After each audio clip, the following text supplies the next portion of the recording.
Good afternoon, I'm Dwayne Carpenter, Sports Information Director at West Virginia Wesleyan College, and joining me for this Coach's Corner is men's soccer coach Gavin Donaldson. Gavin, thanks for being here. No problem, Dwayne, my pleasure. Well, since we've talked to you last, we were talking about the all-soccer reunion that's coming up here April 16th and 17th. Can you give us a little bit of an update on that?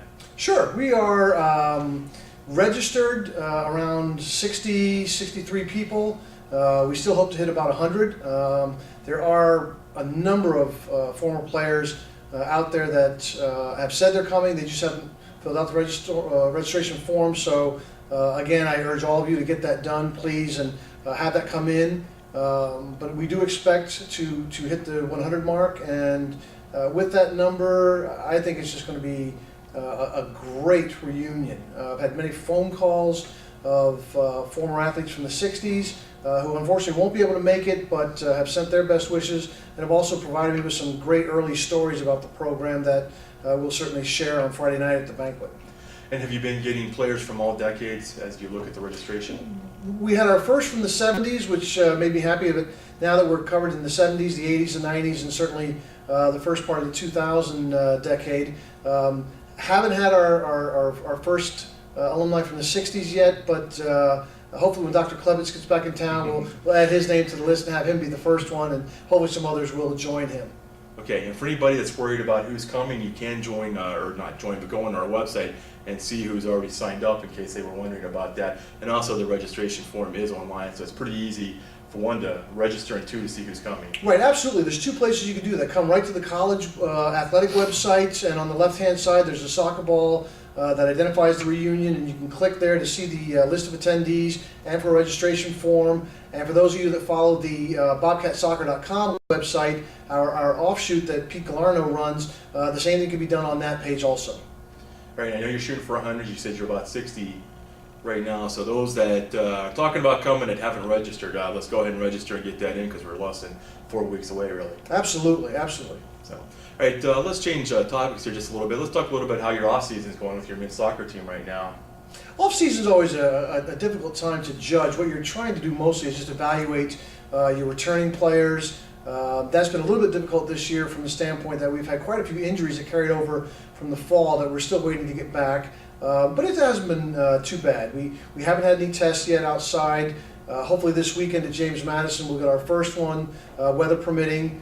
We've also got Shippensburg that we'll go to later on in the beginning of April. We will host Alderson Broaddus College and possibly Pitt Johnstown, and then we'll end by going up to Washington and Jefferson for a small tournament there on April 25th.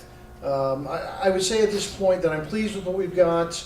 Again, there's nothing really definite that you can get out of it until you start to play some games, but certainly it's gone well to this point. To call it an off-season really isn't fair, because it sounds like you guys are going to be very busy this spring. We have been. I mean, the guys have conditioned throughout most of January and February, and now we're in our window of practice opportunities that the NCAA allows, and we're just at the beginning of that, and that's why it's difficult to judge where we are, but certainly within the next month, this will be the busy time, and by April 25th, we'll have finished our spring season, and by that point, I should have a better idea of what we'll have with the returning players, at least, going into next fall. Okay, and if you check the website, we recently put up the 2010 schedule. Could you talk about that just real quickly? It'll be a demanding schedule as usual. You know, Charleston was a tremendous team this year and proved it by winning the regional and going on to the sub-regional final 8 in the country group, and you know, along the way knocked off Millersville, who had been #1 in the region, Slippery Rock, who had gone from #1 to #2 to #1. All three of those teams are on our schedule again, as well as Gannon, who's a perennial power in the PSAC. We've also added Bloomsburg, who had finished quite well this past year in the PSAC, along with certainly all of the conference foes, and Alderson Broaddus, Davis and Elkins, Wheeling Jesuit, the usual foes that regardless of what state your team may be in, they're local derbies that are going to be nail biters and dogfights every year.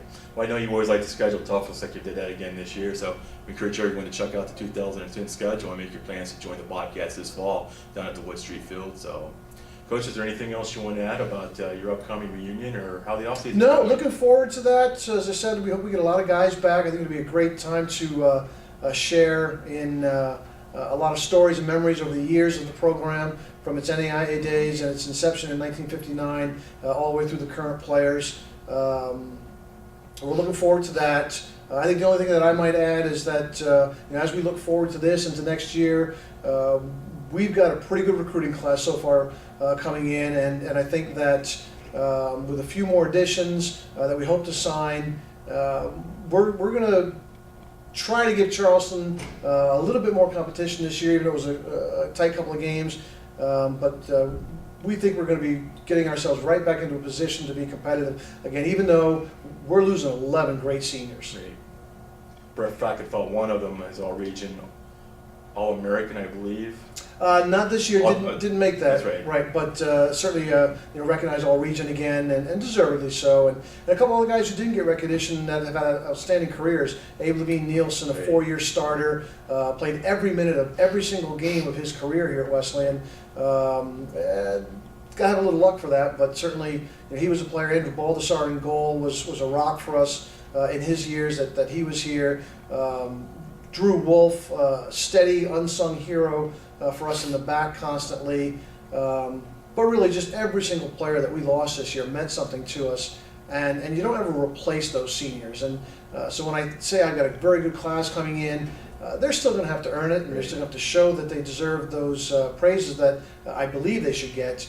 But will they replace the guys we've lost? No, they're just going to be a different group trying to find their own way. Great. Okay, Coach, I appreciate it. Best of luck on your reunion. We hope everyone decides to go ahead and register and get that number up to 100. I know that's where you want it. So, Coach, we'll check back in with you a couple of weeks as that reunion gets closer, see how the numbers are, and like I said, check in again. And that'll do it for this week's Coach's Corner. I'm Dwayne Carpenter, Gavin Donaldson. We'll see you next week.